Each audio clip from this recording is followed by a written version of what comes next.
ba ay may problema? Laging malalim ang iniisip? Walang ganang kumain?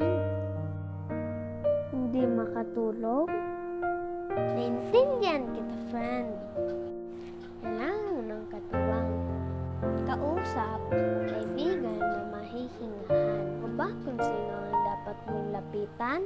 Walang iba kundi ang Diyos. Ang sabi sa Biblia, "Mapit kayo sa akin, kayong lahat na nahihirapan at lubhang nabibigatan iyong pasanin, at kayo'y bibigyan ng kapayapaan."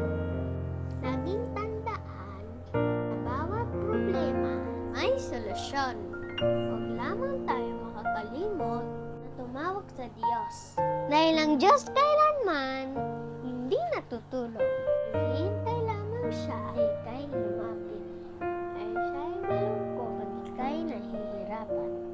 Huwag mawalan ng pag-asa ng Diyos, ating karamay.